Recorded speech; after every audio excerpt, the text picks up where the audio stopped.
हरे कृष्णा। सभी भक्तों का हार्दिक स्वागत है आज के इस प्रातःकालीन श्रीमद् भागवत क्लास में। तो हमने पिछली बार पढ़ा किस प्रकार स्वयंभू मनु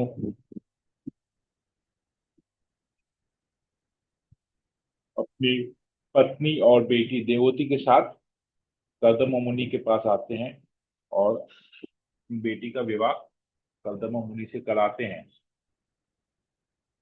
और जैसी कि प्रथा है, बहुत सारे स्वर्ण आभूषण और बहुत सारे घर की चीजें देते हैं और फिर वहां से वो रथ पे सवार होकर वापस अपने राज्य में चले जाते हैं। तो अब इन दोनों का विवाह होता है। अब ये लोग कैसे अपनी विवाहित जीवन कैसे जीते हैं, आज हम लोग इसके बारे में पढ़ेंगे। ओम तिमिरांधस्य ज्ञानांजनाशलाकया चक्षुरुन्मीलितं येन तस्मै श्री गुरुवे नमः। नमो विष्णुपादाय कृष्णप्रेष्ठाय भूतले श्रीमते भक्तिवेदांत स्वामिनिधि नामिने नमस्ते सरस्वती देवी गौरवाणी विचारिणे जिनके जय श्री कृष्ण चैतन्य प्रभु नित्यानंद श्री अद्वैत गदाधर श्री सदी गौर भक्तवृंदा। हरे कृष्णा कृष्ण कृष्ण हरे हरे हरे राम मंगलाचरण की जय। ओम नमो भगवते वासुदेवाय। ओम नमो भगवते वासुदेवाय। ओम नमो भगवते वासुदेवाय। श्रीमद् भागवतम तीसरा स्कंद अध्याय 23 देवहूति का शोक। ये अध्याय का अगर टाइटल पढ़ेंगे ना, एक तरह से बहुत लोगों को ना डिसअपॉइंटमेंट या कंफ्यूजन आएगा। कर्दम मुनि से विवाह हुआ इतनी सुंदर राजकुमारी का, और वो शोक में कैसे डूब गई? मतलब विवाह करके कुछ गलती किया क्या? लगता है कि नहीं ऐसा? ये अध्याय का टाइटल सुन के इतने धूमधाम से शादी हुआ और अगले में ही बता रहे हैं कि इसका शोक, देवती का शोक। लगता है ऐसा कि नहीं? हाँ। जी जी प्रभु जी। लेकिन प्रभु जी। ऐसा ऐसा शॉर्ट नहीं हो। है। ऐसा नहीं है। अभी हम लोग आगे पढ़ेंगे। ओके। पहला श्लोक। मैत्र ने कहा, अपने माता पिता के चले जाने पर अपने पति की इच्छाओं को समझने वाली पतिव्रता देवहूति अपने पति की प्रतिदिन प्रेम पूर्वक सेवा करने लगी, जिस प्रकार भवानी अपने पति शंकर जी की करती है। तो कैसा रिलेशन है? जिस प्रकार पार्वती देवी भगवान शिव की सेवा करती है, उसी प्रकार देवहूति ने भी अपने पति कर्दम मुनि की सेवा करना प्रारंभ किया। हे विदुर, देवहूति ने अत्यंत आत्मीयता और आदर के साथ इंद्रियों को वश में रखते हुए प्रेम तथा मधुर वचनों से अपने पति की सेवा की। देखिए कैसे कैसे, मधुर वचनों से, इंद्रियों को वश में करके और मधुर वचनों से, मतलब कभी भी क्रोधित नहीं हुई, कभी भी उत्तेजित नहीं हुई, कभी भी शोक संतप्त भी नहीं हुई, हमेशा अपने आप को इंद्रिय संयम करके प्रेम पूर्वक बुद्धिमानी तथा तत्परता के साथ कार्य करते हुए उसने समस्त काम, दंभ, द्वेष, लोभ, पाप तथा मद को त्याग कर अपने शक्तिशाली पति को प्रसन्न कर लिया। तो देखिए कितना कुछ, सब कुछ त्याग दिया। कोई ईर्ष्या नहीं, कोई द्वेष नहीं, कोई लोभ नहीं, कोई पाप नहीं, कुछ नहीं। केवल एकमात्र उद्देश्य जीवन का अपने पति की सेवा करना, प्रसन्नता पूर्वक खुशी खुशी सेवा करना, मजबूरी में नहीं। पति परायणा मनु की पुत्री अपने पति को विधाता से भी बड़ा मानती थी। इस प्रकार वह उनसे बड़ी बड़ी आशाएं किए रहती रहती थी। दीर्घ काल तक सेवा करते रहने से धार्मिक व्रतों को रखने के कारण वह अत्यंत क्षीण हो गई। उसकी दशा देखकर देव ऋषि श्रेष्ठ कर्दम को उस पर दया आ गई और वे अत्यंत प्रेम से गदगद वाणी में बोले। ओके, यहां पर है कि उसको अपने पति से बहुत सारी आशाएं थी। क्यों? क्योंकि वो अपने पति को विधाता से भी बड़ा, मतलब भगवान से भी बड़ा मानती थी। परमेश्वर कहते हैं, पति परमेश्वर। तो वैसा तो, कि अगर मेरी इच्छा को कोई पूरी कर सकता है तो केवल मेरा पति है और कोई नहीं। तो क्या ये सोच सही है कि गलत है? बताइए। सही है प्रभु जी। एकदम वेरी गुड। मैं ललिता माता जी के मुंह से सुनूंगा।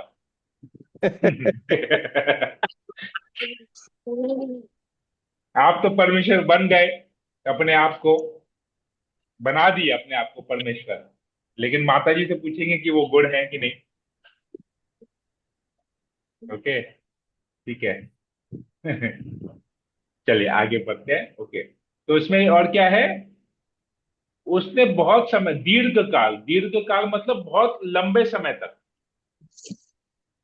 उसने क्या किया, धार्मिक व्रतों को रखने के कारण उसका वह अत्यंत क्षीण हो गई। इसका मतलब किसी को पता है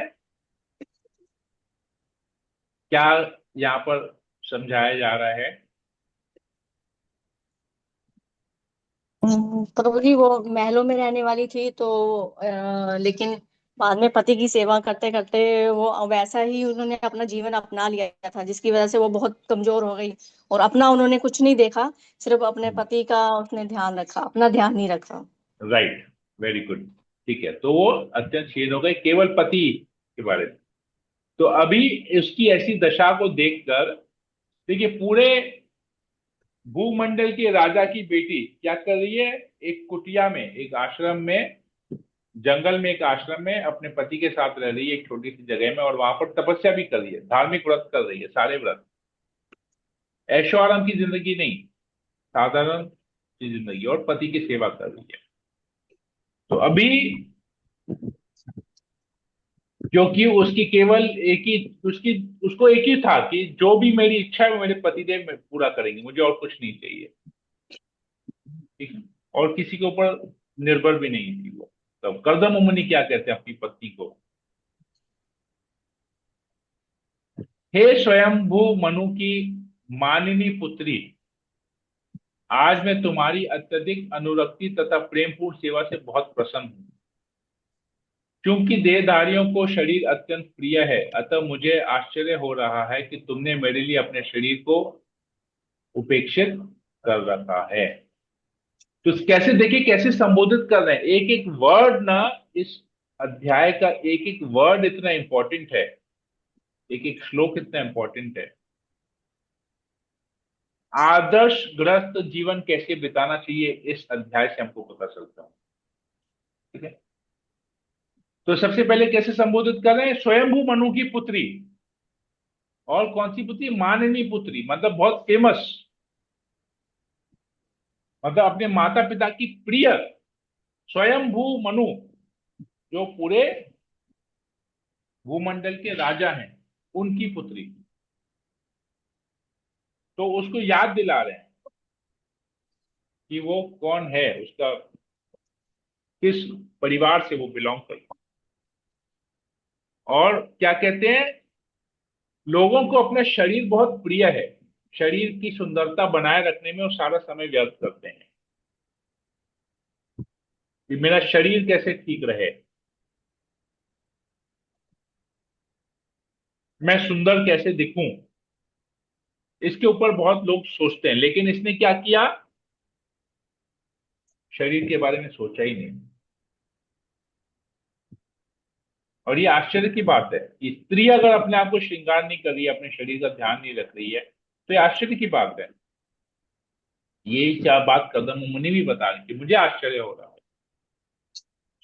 कहते हैं, मैंने तप, ध्यान तथा कृष्ण भक्ति का अपना धार्मिक जीवन बिताते हुए भगवान का आशीर्वाद प्राप्त किया है। यद्यपि तुम्हें भय तथा शोक से रहित इन उपलब्धियों विभूतियों का अभी तक अनुभव नहीं है, किंतु इन सबों को मैं तुम्हें प्रदान करूंगा क्योंकि तुम मेरी सेवा में लगी हुई हो। अब उन्हें देखो तो मैं तुम्हें दिव्य दृष्टि प्रदान कर रहा हूं जिससे तुम देख सको कि वे कितनी सुंदर हैं। तो उनको कर्दम मुनि को भगवान की तपस्या करने से उनको विशेष आशीर्वाद प्राप्त हुआ है। ये आशीर्वाद क्या है? सिद्धियां हैं, लेकिन उसमें से कोई भी सिद्धि कर्दम मुनि ने अपने लिए यूज नहीं किया है। लीजिए ना। अच्छा, ठीक ठीक। रामकृष्ण कामत प्रभु, आप बातचीत कर रहे हैं तो आप बातचीत कीजिए, फिर मैं बातचीत करके कंप्लीट कर लीजिए, फिर मैं क्लास करूंगा। ना ना ना, सॉरी प्रभु जी, अनम्यूट करना भूल गया प्रभु जी, सॉरी। तो देखिए कितना, मैं बार बार एक ही बात बोलता हूं कि आप लोग अपने लिए आधा घंटा समय भी नहीं निकाल सकते कि आप शांति से भागवत सुन सकें। कितना दुर्भाग्य है हमारा कि 24 घंटे में आप अपने लिए आधा घंटा नहीं निकाल सकते जहां पर आपके परिवार वाले आपको तंग नहीं करें।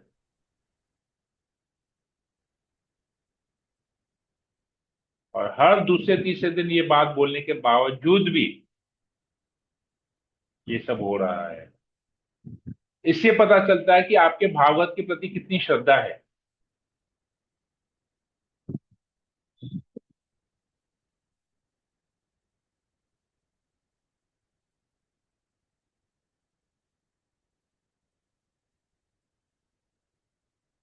तो अभी करदम मुनि कहते हैं कि मुझे जो भी मिला है, जो भी आशीर्वाद भगवान से प्राप्त, हालांकि तुम्हें कुछ पता नहीं है इसके बारे में, तुमने अभी तक भक्ति का अनुभव नहीं किया है, फिर भी मैं तुम्हें ये सब प्रदान कर रहा हूं।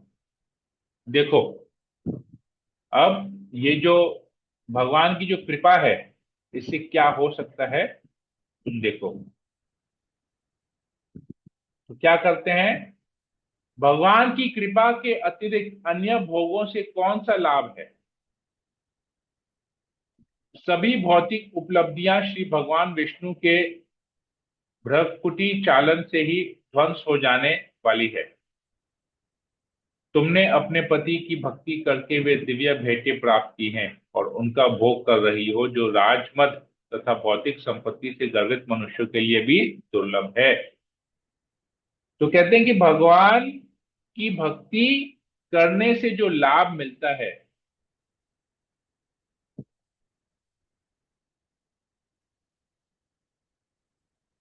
या भगवान की भक्ति करने से जो भगवान की कृपा प्राप्त होती है, उसको आप किसी भी भौतिक चीज से तुलना नहीं कर सकते।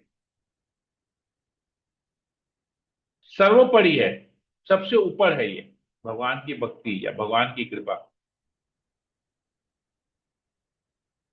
बाकी कोई भी, आप अगर भगवान की भक्ति करके आप कोई भी भौतिक लाभ मांगते हैं भगवान से, तो वो भौतिक लाभ क्या होगा? ध्वंस हो जाएगा। कैसे? शरीर खत्म, लाभ खत्म, या हो सकता है शरीर होते होते लाभ खत्म हो जाए, क्योंकि वो कोई भी चीज परमानेंट नहीं है, क्योंकि वो भौतिक जगत है। भौतिक जगत में कोई भी चीज परमानेंट नहीं है, सब टेम्पोररी है। लेकिन जब भगवान की भक्ति करते हैं तो हमें ऐसे दिव्य भेंट या भगवान की ऐसी विशेष कृपा मिलती है, जो इस भौतिक जगत में जो सबसे धनी व्यक्ति होगा, या जो भौतिक संपत्ति में सबसे गर्व समझता होगा कि मेरे जैसा अमीर कोई है नहीं, या मेरे पास जो चीज है वैसा किसी के पास है नहीं। हम लोग देखते हैं अभी विश्व में कितने कितने लोग कितने कितने हजारों करोड़ की संपत्ति करते हैं, घर बनाते हैं, महल बनाते हैं, फ्लैट बनाते हैं, बंगलो बनाते हैं, क्या क्या नहीं बनाते हैं। कौन सी महंगी से महंगी गाड़ियां लेते हैं, शो ऑफ करते हैं कि वर्ल्ड में ये केवल 10 गाड़ियां बनी है, एक हमारे पास, लिमिटेड एडिशन, सब कुछ। वो भी फीका है, तो भगवान से जो भेंट मिलती है, दिव्य भेंट जो मिलती है, वो भी फीका है। ये जो भौतिक संपत्ति जो है ना, सब फीका है भगवान की दिव्य भेंट के सामने। क्या है ये दिव्य भेंट? भगवान की भक्ति करके क्या मिलता है? कहते समस्त प्रकार के दिव्य ज्ञान में अद्वितीय अपने पति को बोलते हुए सुनकर निष्पाप देवती अत्यंत प्रसन्न हुई। उसका मुख किंचित संकोच भरी चितवन और मधुर मुस्कान से खिल उठा और वह अत्यंत विनय एवं प्रेमवश गदगद वाणी में रुद्र कंठ से बोली, हे ब्राह्मण श्रेष्ठ, मेरे प्रिय पति, मैं जानती हूं कि आपने सिद्धि प्राप्त कर ली है और समस्त अचूक योग शक्ति के स्वामी हैं, क्योंकि आप दिव्य प्रकृति योग माया के संरक्षण में हैं। तो कल हमने डिस्कस करे थे ना, महामाया और योग माया। महामाया भक्तों को, लोगों को बांध के रखती है, भक्ति करने नहीं देती है। और योग माया क्या करती है? भक्तों को कंट्रोल करता है, कि उनको, वो लोग केवल भक्ति ही करें। तो योग माया के संरक्षण में है। किंतु आपने एक बार वचन दिया था कि अब हमारा शारीरिक संसर्ग होना चाहिए, क्योंकि तेजस्वी पति वाली साधी पत्नी के लिए संतान बहुत बड़ा गुण है। तो अब इसको याद दिला रही है कि मुझे पता है आपके पास बहुत सारी सिद्धियां हैं, आप भगवान के शुद्ध भक्त हैं, परंतु आपने एक बार मुझे वचन दिया था कि आप मुझे संतान देंगे, क्योंकि अगर आपसे मुझे संतान मिलती है तो वो बहुत, मैं बहुत भाग्यशाली हूं, और वो संतान जो उत्पन्न होगा वो गुणों वाला होगा, ये बता रही है। तो हे प्रभु, मैं काम वेदना से पीड़ित हो रही हूं, अतः आप शास्त्रों के अनुसार जो भी व्यवस्था की जानी हो करें, जिससे काम इच्छा संतुष्ट न हो पाने से यह मेरा दुर्बल शरीर आपके योग्य हो जाए। हाँ स्वामी, इस कार्य में के लिए उपयुक्त घर के विषय में भी विचार करें। तो देखिए, दो बात हम पढ़ रहे हैं। हमने पिछली बार पढ़ा कि दीति दीति कश्यप मुनि से कहती है कि मैं काम वासना से उत्तेजित हो रही हूं, कृपया संभोग करें। तो उधर कश्यप मुनि कहते हैं कि नहीं, अभी ये उचित समय नहीं है, वेट करो, उचित समय आएगा, मैं संभोग करूंगा। लेकिन वो वेट नहीं करती है, और नतीजा क्या होता है? दो महान असुर, मतलब दो भयानक असुर उसके कोख से जन्म लेते हैं। और यहां पर भी ये क्या कह रही है देवती? मैं काम वासना से पीड़ित हूं, किंतु आप क्या कीजिए, शास्त्रों के अनुसार जो भी व्यवस्था करनी है, इस जंगल में नहीं, इस कुटिया में नहीं, उपयुक्त घर के विषय में विचार कीजिए। उपयुक्त घर, एक ऐसा घर जहां पर हम संभोग करके मैं संतान प्राप्त कर सकूं। तो देखिए फर्क है, यही काम वासना से प्रेरित दीति भी हुई थी, यही काम वासना से पीड़ित अभी देवती भी है, लेकिन दोनों के चरित्र में कितना फर्क है।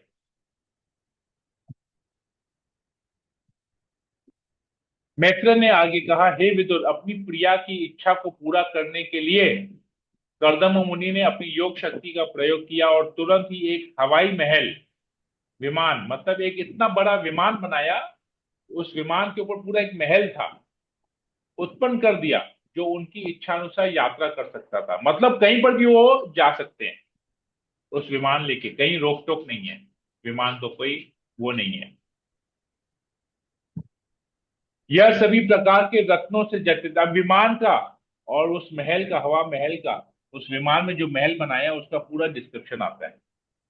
यह सभी प्रकार के रत्नों से जटित बहुमूल्य मणियों को भो से सुशोभित तथा इच्छित फल प्रदान करने वाली विस्मयजनक संरचना महल थी।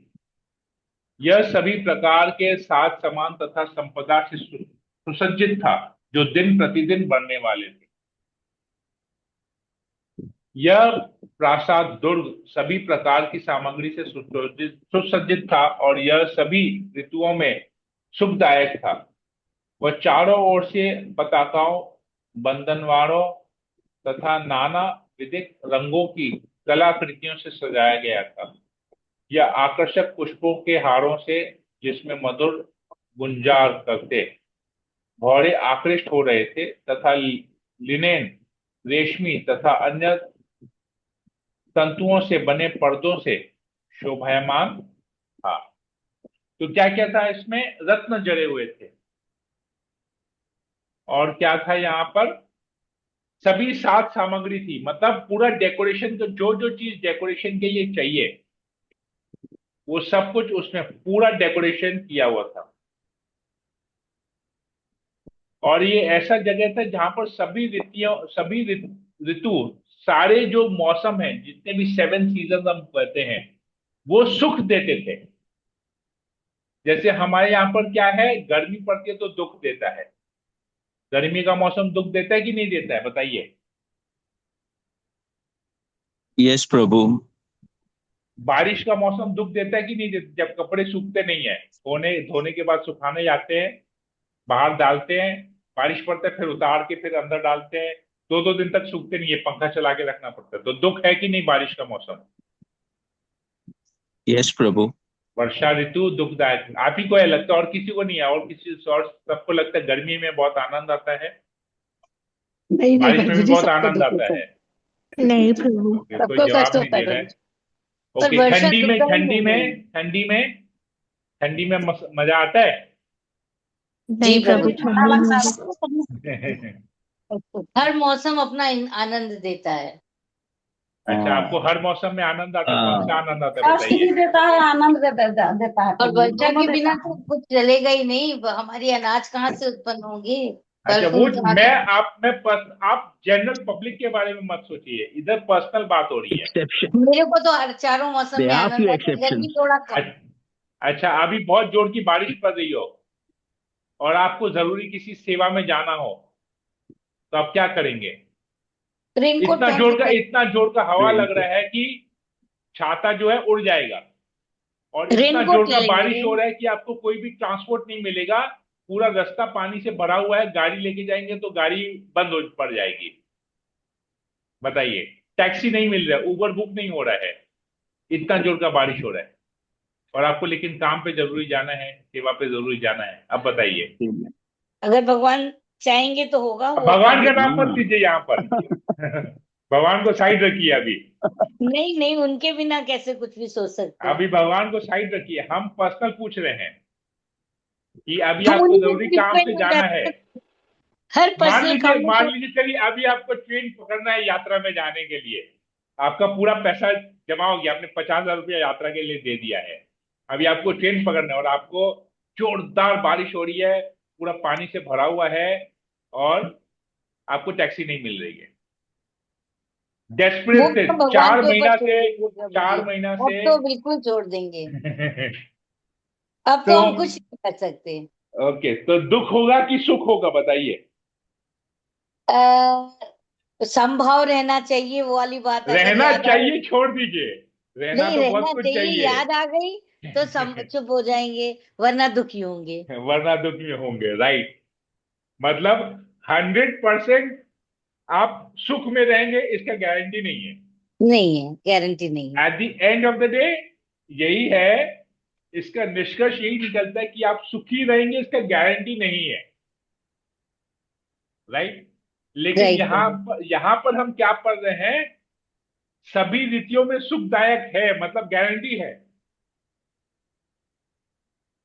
अब हम यहाँ पर यही पढ़ रहे हैं ना, तो उन्होंने जो हवा महल बनाया, जो हम्म। विमान, उसमें क्या है? सभी रीतियों में सुखदायक है, ये गारंटी है। यहां दिया नहीं गया कि 1% दुख, 99% सुख दिया गया है क्या? नहीं। तो ये इसका गारंटी है। तो मेरे कहने का अर्थ ये है कि हमारे भौतिक जीवन में कोई भी चीज का गारंटी नहीं है, लेकिन यस जब हम कृष्ण भक्ति करते हैं तो कृष्ण भक्ति करने से जो हमको वरदान मिलता है, जो फल मिलता है, वो सुखदायक है, गारंटी है उसको सुखदायक है। उसमें दुख का रंच मात्र भी नहीं है। कहने का अर्थ है यहां पर ये आ रहा है। ठीक है, क्लियर हुआ अभी? और वो कैसे सजाए? चारों ओर से पताका है, मतलब फ्लैग्स, चारों ओर झंडे हैं। झंडे कितने अच्छे लगते हैं। देखिए, हम अगर किसी स्टेडियम में जाएंगे ना, या टीवी में भी कोई क्रिकेट मैच वगैरह देखते हैं, तो स्टेडियम में बहुत सारे फ्लैग लगते हैं, और जो ऊपर ड्रोन कैमरा से जब उसका शूटिंग करते हैं कितना सुंदर लगता है। तो ये है बंधनवार। बंधनवार तो सभी को पता है, तोरण जो हम लोग लगाते हैं अपने घर में, पूजा या विशेष किसी तिथि में लगाते हैं, कितना सुंदर लगता है वो। तो ये पूरे सब जगह चारों ओर बंधनवार लगे हुए थे। और नाना रंगों की कलाकृतियां, कलाकृतियां मतलब पेंटिंग्स, नाना रंगों की पेंटिंग सब जगह लगी हुई थी। और बहुत सारे अट्रैक्टिव फ्लावर्स की माला की हार से पूरा था, और इतने आकर्षक थे कि उसमें सब जो है भंवरे भी उस माला, उस फूलों के यहाँ पर घूम रहे थे। तो देखिए कितना सुंदर दृश्य होगा ये। जस्ट इमेजिन कीजिए कितना सुंदर दृश्य, एक महल जो हवा में है। और ये सब अब हवा में महल है, तो सोचिए पटाखा भी, जो फ्लैग्स है वो भी कैसे उड़ रहे होंगे हवा से, फड़फड़ा लहरा रहे होंगे। कितना सुंदर। आगे कहते हैं, यह प्रासाद शैयाओं, पलंगों, पंखों तथा आसनों से युक्त 7 पृथक पृथक मंजिलों, तल्लों वाला होने से अत्यंत मनोहर लग रहा था। तो ये ग्राउंड फ्लोर खाली नहीं है, 7 स्टोरीड है, 7 मंजिल वाली है, 7 मंजिल वाली हवा महल, 7 स्टोरीड हवा महल। सोचिए, दीवालों में जहां तहां कलापूर्ण संरचना होने से उनकी सुंदरता बढ़ गई थी। कलापूर्ण संरचना मतलब बहुत एक्सक्विजिट पेंटिंग्स हर दीवार पे। उसकी फर्श मरकत मणि की थी और चबूतरे मूंगे के बने थे। देखिए, मरकत मणि का जमीन जो है मार्बल नहीं है, मरकत मणि है। और चबूतरे मूंगे, मूंगे मतलब गोल्ड से बने थे। वह महल अति सुंदर था। उसके द्वारों की देहलियां मूंगे की थी और दरवाजे हीरो से जटित थे। तो ये दरवाजे में भी हीरे जड़े हुए थे। अभी तो हीरा लगेंगे तो छुपा के रखते हैं कि कहीं गायब नहीं हो जाए। हीरे का ज्वेलरी पहनने में भी, डायमंड ज्वेलरी पहनने में भी संकोच होता है, सब आर्टिफिशियल पहनते। दरवाजे में हीरे जड़े हुए थे, सोचिए। इंद्र नील मणि के बने गुंबदों पर सोने के कलश रखे हुए थे। देखिए, सोने के कलश गुंदबों पर। गुंदब किससे बना? नीलमणि से बने हुए। वह हीरों की दीवालों में जड़े हुए मन भावने माणिक से ऐसा प्रतीत होता था मानो नेत्रों से युक्त हो। वह विचित्र चंडोलों और अत्यधिक मूल्यवान सोने के तोरणों से सुसज्जित था। तो तोरण भी जो थे वो सोने के तोरण थे, गोल्डन।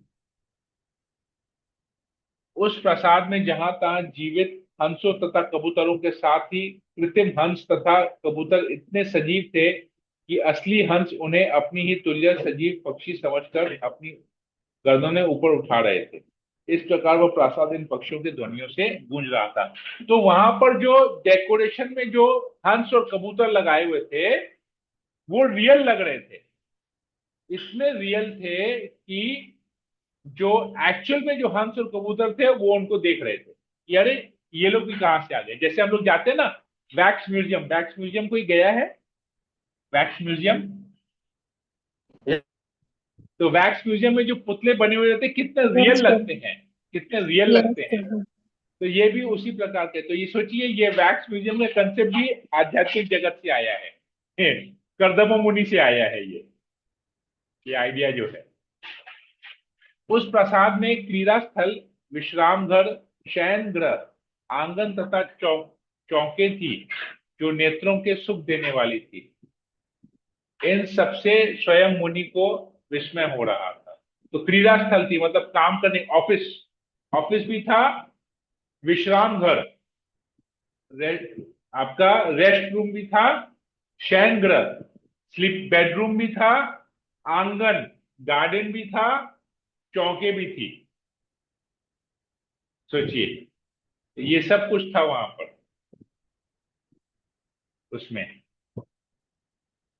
जब उन्होंने देखा कि देववती इतने विशाल ऐश्वर्य युक्त प्रसाद भवन को उप्रसन्न हृदय से देख रही थी, तो कर्दम मुनि की उसकी भावनाएं का पता चला, क्योंकि वे किसी के हृदय की बात जान सकते थे। अतः उन्होंने अपनी पत्नी को स्वयं ही इस प्रकार संबोधित किया। तो कर्दम मुनि जान गए, जब देखे कि ये देववती इसको देखी कितनी खुश हो रही थी, उसकी हृदय की बात को वो समझ गए। तो प्रिय देववती, तुम इतनी भयभीत क्यों हो? पहले स्वयं भगवान विष्णु द्वारा निर्मित बिंदु सरोवर में स्नान करो, जो मनुष्य को समस्त इच्छाओं को पूरा करने वाला है, और तब इस विमान पर चढ़ो। पहले बोलते हैं बिंदु सरोवर पर स्नान करो, उसके बाद इस विमान पर तुम चढ़ो।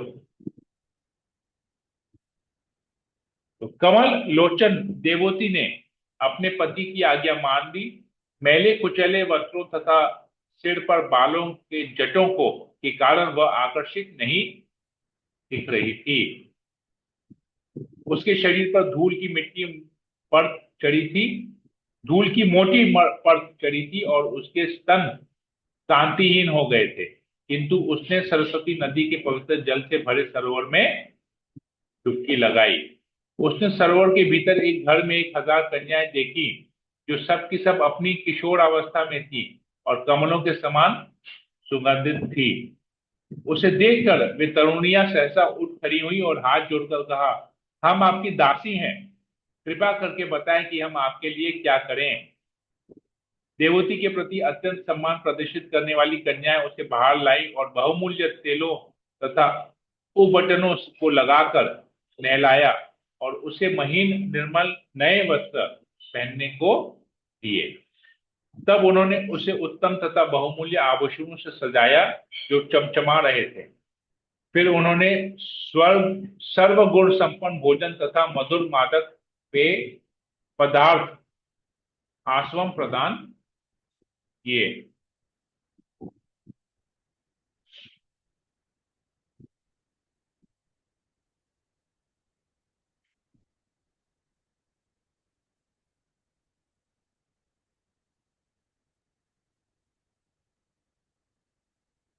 तब उसने दर्पण में अपना प्रतिबिंब देखा। उसका शरीर समस्त प्रकार के मल से रहित हो गया और वह माला से सज्जित की गई थी। वह निर्मल वस्त्र पहने थी और शुभ तिलक से विभूषित थी। दासियां उसकी अत्यंत आदरपूर्वक सेवा कर रही थी। सिर सहित उसका सारा शरीर नहलाया गया और उसके अंग प्रत्यंग को आभूषणों से सजाया गया। उसने लटकन से युक्त हार पहना था, उसकी कलाइयों में चूड़ियां थी और उसके एड़ियों में सोने के खनकते खनकते पायल थे। उसने कमर में अनेक रत्नों से जटित सोने की करधनी पहन रखी थी। वह बहुमूल्य मोतियों के हार तथा मंगल द्रव्यों से सज्जित थी। उसका मुखमंडल सुंदर दांतों तथा मनोहर बाहों से चमक रहा था। उसके नेत्र सुंदर स्निग्ध कोरों से स्पष्ट दिखाई पड़ने के कारण कमल कली की शोभा को मात कर रहे थे। उसका मुख काले घुंघराले बालों से घिरा हुआ था।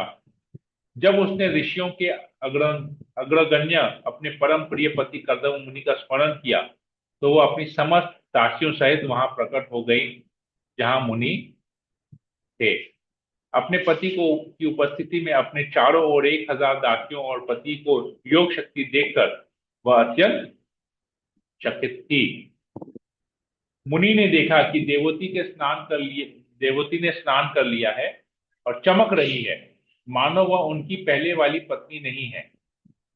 उसने राजकुमारी जैसा अपना पूर्व सौंदर्य पुनः प्राप्त कर लिया था। वह श्रेष्ठ वस्त्रों से आच्छादित सुंदर वक्ष स्थलों वाली थी। उसकी आज्ञा के लिए 1000 गंधर्व कन्याएं खड़ी थी। वे शत्रुजित मुनि को उसकी चाह उत्पन्न हुई और उन्होंने उसे हवाई प्रासाद में चढ़ा लिया। अपनी प्रिया पर अत्यधिक अनुरक्त रहने तथा गंधर्व कन्याओं द्वारा सेवित होने पर भी मुनि की महिमा कम नहीं हुई, क्योंकि उनको अपने पर नियंत्रण प्राप्त था। उस हवाई प्रासाद में कदम मुनि अपनी प्रिया के साथ इस प्रकार सुशोभित हो रहे थे, मानो आकाश में नक्षत्रों के बीच चंद्रमा हो, जिससे रात्रि के में जलाशयों में कुमुदिनियां हिलती हैं।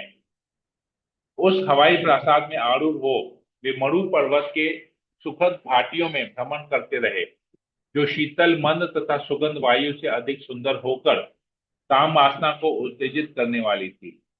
इन घाटियों में देवताओं का धनपति कुबेर सुंदरियों से घिरा रहकर और सिद्धों द्वारा प्रशंसित होकर आनंद लाभ उठाता है। कर्दम मुनि भी अपनी पत्नी तथा उन सुंदर कन्याओं से घिरे हुए वहां गए और उनकी अनेक वर्षों तक सुख भोग किया। तो कहाँ गए ये लोग? ऐसी जगह में, मेरू पर्वत में। मेरू पर्वत का पता है? मेरू पर्वत क्या है? मेरू पर्वत के बारे में किसी को पता है? नहीं प्रभु। और किसी को कुछ पता है मेरू पर्वत क्या है? नहीं प्रभु जी। मेरू पर्वत पूरे सोने का बना हुआ है, ठीक है? पूरे सोने का पर्वत है मेरू, गोल्डन।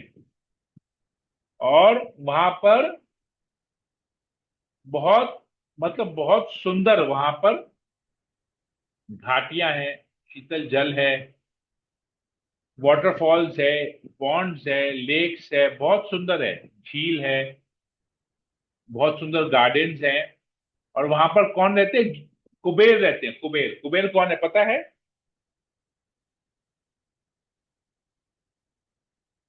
हरे कृष्णा प्रभु जी, दंडवत God प्रणाम। of धन wealth. के धन का देवता हैं। देवता। कौन है कुबेर? धन के देवता। धन के देवता। God of finance, wealth. Finance minister. देवताओं के कैबिनेट में, भगवान के कैबिनेट में जितने भी देवता अलग अलग पोस्ट पे हैं, वो फाइनेंस मिनिस्टर कुबेर हैं, धनपति कुबेर। और कुबेर वहां, तो अब कुबेर जा रहे हैं तो वो पर्वत तो सोने का होना ही है। कोई शक है उसमें? हाँ, कोई शक है, डाउट है इसमें? नहीं प्रभु। ओके, तो ये है। और वो कुबेर वहां पर क्या कर रहे हैं? हमेशा सुंदरियों के साथ घिरे हुए रहते हैं। तो वैसी जगह में कर्दम मुनि अपनी पत्नी को लेके गए। अभी हम लोग जा सकते हैं क्या वहां पर, कुबेर के पास, मेरू नहीं प्रभु पर्वत जी। में? नो प्रभु। नहीं प्रभु जी। मैं बोलता हूं जा सकते हैं।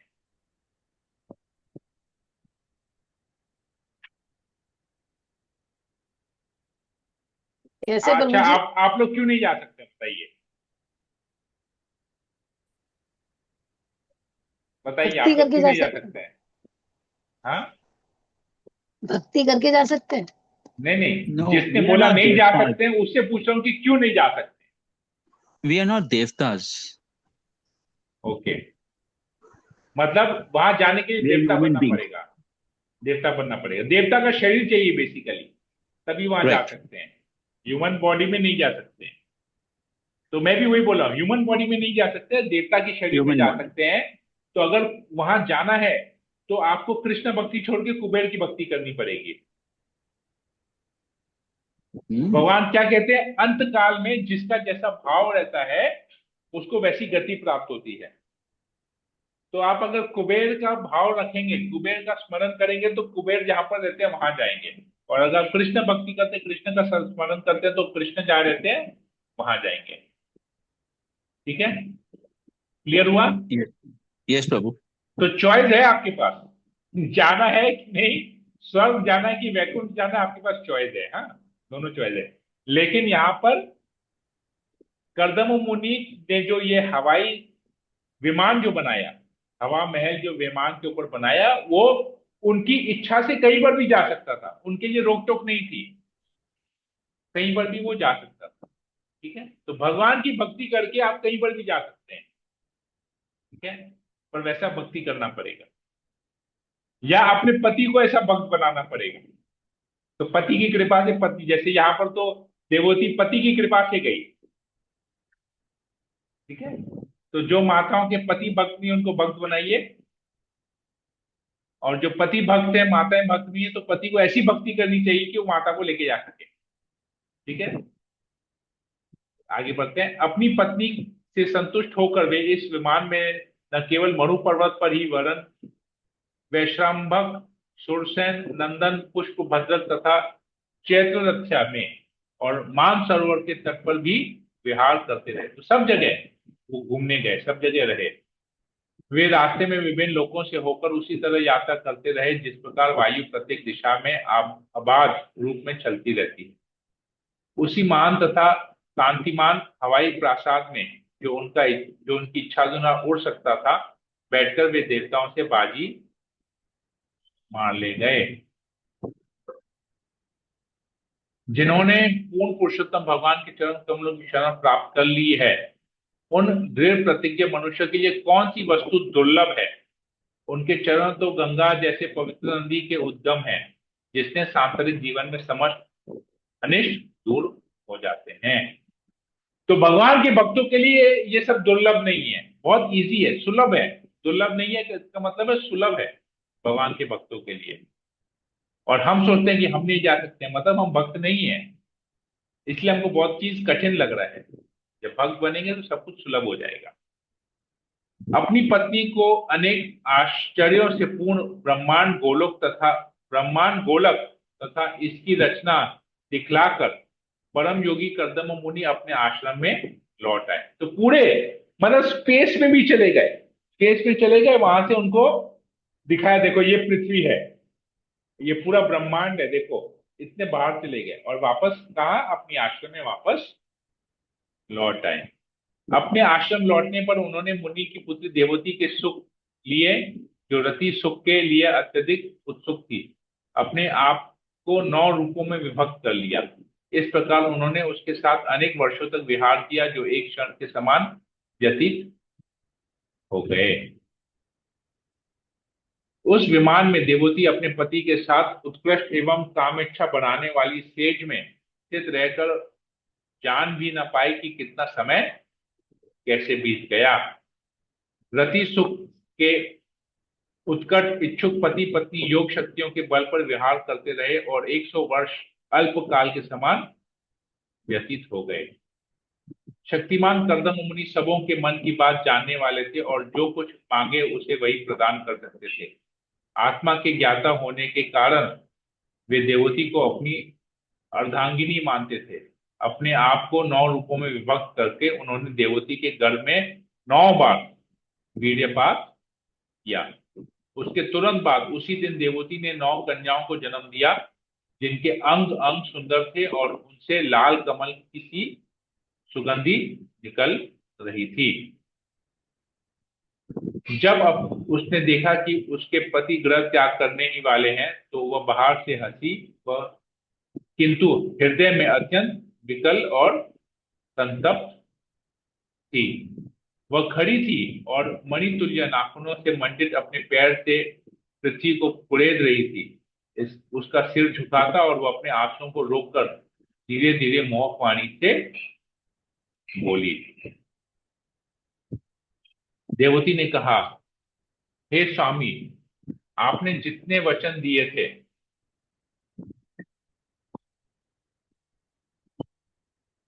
वे सब पूर्ण हुए, किंतु मैं आपकी शरणागत हूं, इसलिए मुझे अभयदान भी दें। हे ब्राह्मण, जहां तक आपकी पुत्रियों का प्रश्न है, वे स्वयं ही अपने योग्य वर ढूंढ लेंगी और अपने अपने घर चली जाएंगी, किंतु आपके सन्यासी होकर चले जाने पर मुझे कौन सांत्वना देगा। अभी तक हमने अपना सारा समय परमेश्वर के ज्ञान में के अनुशीलन की उपेक्षा करके इंद्र तृप्ति में ही व्यर्थ गंवाया है। आपकी दिव्य स्थिति से परिचित न होने के कारण ही मैं इंद्रियों के विषय में लिप्त रहकर आपको प्यार करती रही। तो भी मैंने आपके लिए जो आकर्षण उत्पन्न कर लिया है, वह मेरे समझ है तो दूर करे। इंद्र तृप्ति हेतु संगति निश्चय ही बंधन का मार्ग है, किंतु जब वही संगति किसी साधु पुरुष से की जाती है तो भले ही वह अनजाने में की जाए, मुक्ति के मार्ग पर ले जाने वाली है। जिस पुरुष के कर्म से न तो धार्मिक जीवन का उत्कर्ष होता है, न जिसके धार्मिक विधि विधानों से उसे वैराग्य प्राप्त हो पाता है, और वैराग्य प्राप्त पुरुष यदि श्री भगवान की भक्ति को प्राप्त नहीं होता तो उसे जीवित होते हुए भी मृत मानना चाहिए। बहुत इंपॉर्टेंट बातें हैं यहाँ पर, मैं इसको एक्सप्लेन करता हूँ।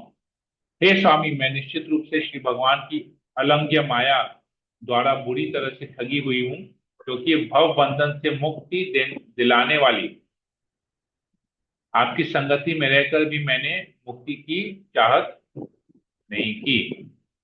इस प्रकार श्रीमद् भागवत के तृतीय स्कंद के अंतर्गत देवोती का शोक नामक 23वें अध्याय के भक्ति वेदांत तात्पर्य पूर्ण हुए। तो अभी 100 वर्ष तक ये लोग घूमते रहे, इंद्र तृप्ति में लगे रहे, देवोती और कर्दम मुनि। तो इससे 9 संतानें, 9 पुत्रियां हुई, और इन्होंने कहा था कि मैं संतान उत्पत्ति करके फिर मैं संन्यास ले लूंगा।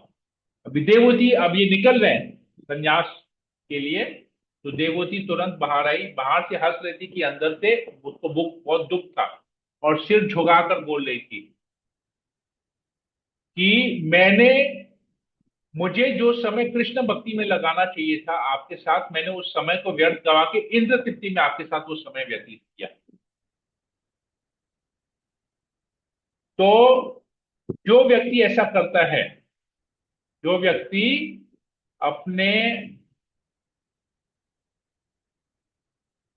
अपने जीवन में ना कोई धर्म का कार्य करता है, और अगर धर्म का कार्य करता भी है लेकिन उससे वैराग्य उत्पन्न नहीं होता, मतलब धर्म के कार्य के बाद भी भौतिक आसक्ति बनाए रखता है, भौतिक चीजों के प्रति आसक्ति बनाए रहता है, या फिर अगर वो किसी महात्मा से, साधु महात्मा से अगर वो संग करता है, और संग करने के बाद अगर वो भक्ति नहीं प्राप्त करता है, तो उसका जीवन वो जीते हुए भी मृत है। समझ में आ रहा है? अभी अगर हम भक्ति नहीं करते, अब तीन लेवल है, हम भक्ति नहीं करते हैं, केवल इंद्रिय तृप्ति करते हैं, तो ये जीवन हमारा जीवन नहीं है, ये मृत शरीर है। मतलब इस शरीर का कोई कार्य नहीं, कोई काम, मतलब बेकार हो गया ये शरीर। अगर हम मनुष्य जीवन लेते हैं, भक्ति नहीं करते हैं, तो जीवन बेकार है, व्यर्थ है। अगर हम भक्ति करते हैं लेकिन फिर भी भौतिक चीजों के प्रति आसक्ति बनाए रहते हैं, तो भी ये शरीर बेकार है।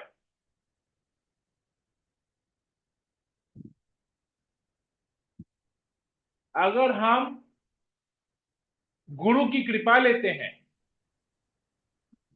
हम कहते हैं कि हमने गुरु किया है, और गुरु करने के बावजूद भी हम भौतिक चीजों के प्रति आसक्त हैं, हमें वैराग्य उत्पन्न नहीं होता है।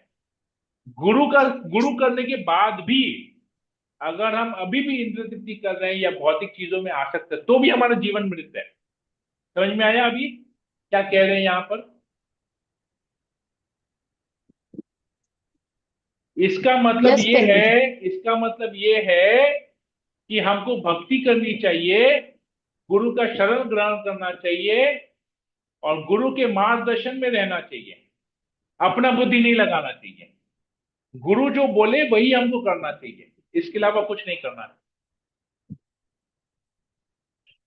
तो यही चीज यहां पर देवोती बता रही है, अपना रियलाइजेशन शेयर कर रही है कि मैंने क्या किया, मैंने आपका संग किया, मैंने कृष्ण भक्ति नहीं की। क्या किया? इंद्र तृप्ति की 100 वर्ष तक। आप जैसे साधु पुरुष के साथ रहने के बावजूद भी मैंने कृष्ण भक्ति का ज्ञान नहीं लिया, मुझे वैराग्य उत्पन्न नहीं हुआ, मैं इंद्र तृप्ति में डूबी रही। तो ये यहां पर बता रही है। तो अब से क्या होगा? मैं भौतिक बंधन में, मैं ठग गई, मैं बुरी तरह से ठग गई,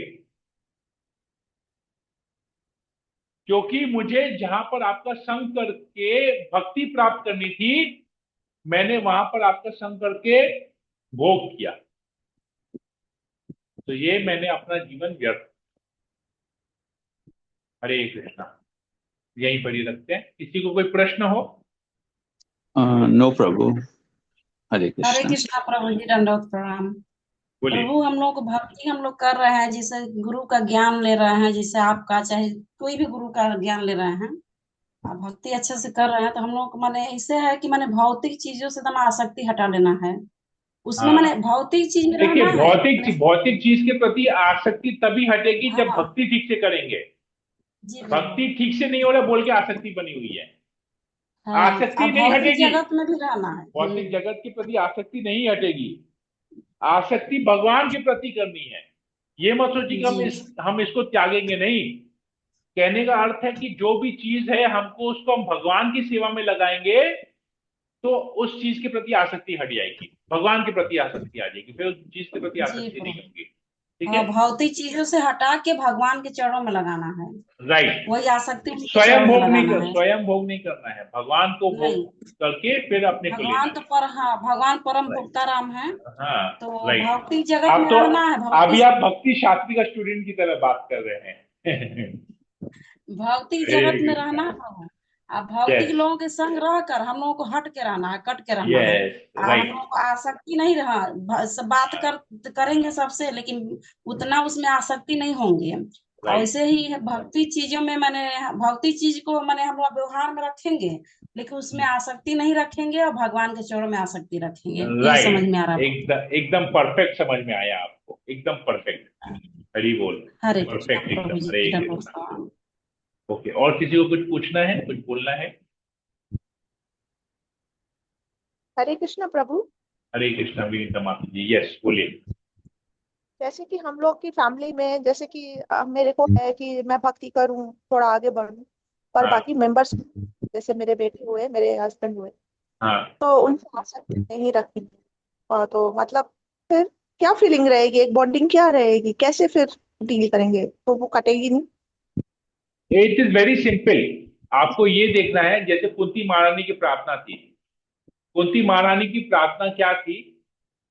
अब कृष्ण से कहते थे कि ये अर्जुन मेरा पुत्र है, मेरे इस मोह को काटिए। मैं उसको अपने पुत्र के रूप में नहीं देखना चाहती हूँ, मैं उसको देखना चाहती हूँ कि वो आपका सखा है, आपसे रिलेशन करके देखना चाहती हूँ। समझ में आया? कहने का मतलब ये है कि ये मेरे पति नहीं है, ये कृष्ण ने मुझे ये पति दिया है, ये कृष्ण के हैं, ये पुत्र मेरा नहीं है, ये भगवान की कृपा से मुझे ये पुत्र मिला है। तो ये इसकी समझ में आया? प्रैक्टिस करनी पड़ेगी। हाँ। Yes, practice practice practice. हर एक चीज के लिए प्रैक्टिस करना पड़ता है, बगैर प्रैक्टिस के तो कुछ होता नहीं है। खाना बनाने में भी प्रैक्टिस करना पड़ता है। ऐसा तो नहीं है कि उठे, जन्म लिया, किचन में घुसे, खाना बनाना स्टार्ट कर दिए। माँ से सीखे ना, प्रैक्टिस करना सीखे। सीखते सीखते, प्रैक्टिस करते करते करते करते सब कुछ आ जाता है, अपने आप सब कुछ आ जाता है। पति की सेवा करते करते पति के हाव भाव के बारे में, पति के नेचर के बारे में पता चलता है। प्रैक्टिस कर रहे हैं ना, सेवा करते करते पता चलता है। वैसे ही हर एक चीज को हमको करते करते ज्ञात होगा कि ये चीज में ऐसा करने से ये सही है, ये गलत है। ठीक है। और किसी को कुछ पूछना है?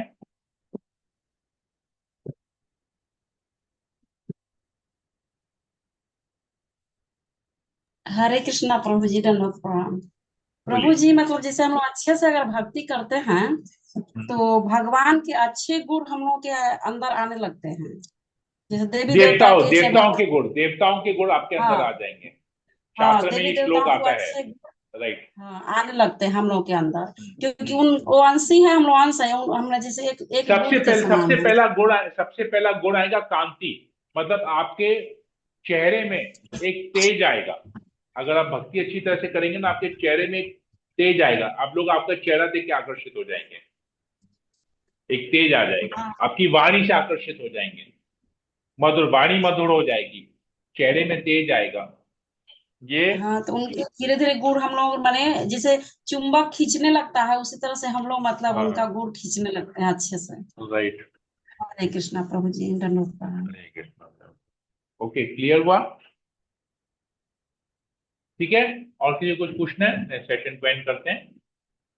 हरे कृष्णा कृष्ण कृष्ण हरे हरे, हरे राम राम राम हरे हरे। वांछाकल्पतरुभ्यश्च कृपा सिन्धुभ्यश्च पतितानां पावनेभ्यो वैष्णवेभ्यो नमो नमः। समेत भक्तवृंद की जय, श्रील प्रभुपाद की जय, ग्रंथ श्रीमद् भागवतम की जय। हरे कृष्णा।